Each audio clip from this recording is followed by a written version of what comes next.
Joe Biden is running for re-election. Wow. First of all, I can't say I saw this coming when Biden first took office in January of 2021. It looked to me like this guy was very much of a transitional figure, very much of a puppet. And I'm not saying he isn't. I think he still is. But it looks like he wants to continue to be that, whatever he is, for another 4 years. And this means that we're going to have a leader, if Biden makes it, in his 80s. Now, Trump isn't exactly young either, so you're actually dealing with the possibility of a Biden-Trump rematch in 2024.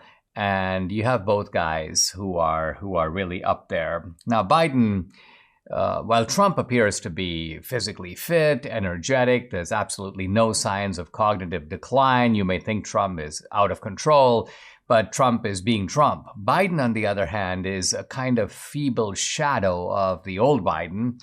He appears physically impaired. He appears cognitively impaired. He says things that make absolutely no sense. And I'm talking about just grammatically. I'm not even talking about the fact that I don't agree or there's no factual basis. I'm talking about the simple ability to communicate in sort of a coherent way, which we would take for granted in a US president. Even more scary, Biden says that he's running to, quote, finish the job. This I say with a chuckle, but I'm a little bit of a nervous chuckle because what does he mean by finish the job? Now, I saw a funny quip by a Republican congressman on social media this morning. It was finish the job of giving the country to China. Well, that's perhaps a little bit too sharp a way to put it. But to finish the job of, it seems, collapsing the United States, or at least collapsing the United States in terms of any of the things that make America exceptional, that make America particularly dynamic or innovative, or create ladders of opportunity for people. Now, Biden would, of course, deny this. He would point to, look, unemployment is very low. The economy has come back. Well, the economy has come back after a self-imposed shutdown. It's kind of like putting a noose around your own neck and then loosening it a little bit, which would obviously bound to happen. Then you go, oh, I can breathe. This is amazing. No, this is something that you did to yourself. Look at what's happening all around the country. We've got crime rates that have reached almost 1970s type levels in major cities. You've got economic hardship, a middle class that has been hollowed out. Of course, manufacturing that has been wiped out, whole towns and communities decimated. We've now got inflation, which was at 1.5% when Biden came in, now at 6.5%. It was as high as 8%, 8.5%.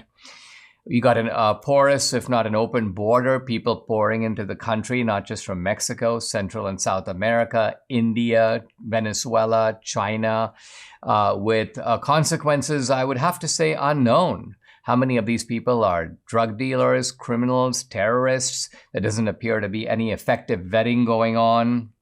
In fact, it almost is as Biden invited them. They say Biden invited us. That's why we're here. Look at the way we've emboldened other countries around the world, certainly Iran, certainly China. There's a big mess going on in Ukraine. We've been able to sort of hold off Putin, but that's only by deploying at enormous cost the resources of America and of NATO. And it's still not clear that we're going to be able to win this war and repel the Russian invasion of Ukraine. So we've seen domestically, surveillance, we've seen censorship, targeting of political opponents, attacks on free speech, religious freedom. So all of this is the America we live in now. And leaving aside the raid on Mar-a-Lago, the attack on Trump, ordinary citizens who are certainly Republican on the right side of the aisle have got to be really watchful to make sure that we're not gratuitously, and I emphasize the word gratuitously, investigated by the IRS, investigated or raided by the FBI. We become targets of the Department of Homeland Security, which, by the way, many people don't know, is actually 10, 20 times bigger than the FBI. It's a giant compared to the FBI. So this is what Biden wants to keep going on. Let's be sure that more Biden means we're going to see an acceleration of the things that have been happening in America over the past 3 years now. So this, I think, is very disturbing. It's hard for me to believe that the American people are watching this and going, we want more of the same. In fact, every survey I've seen shows that the American people, even Democrats, don't want Biden to run again. But maybe Biden figures out, I've got a foolproof way to get me across the finish line. Remember 2020. And if I can use the same or perhaps a similar formula, even the American people can't stop me.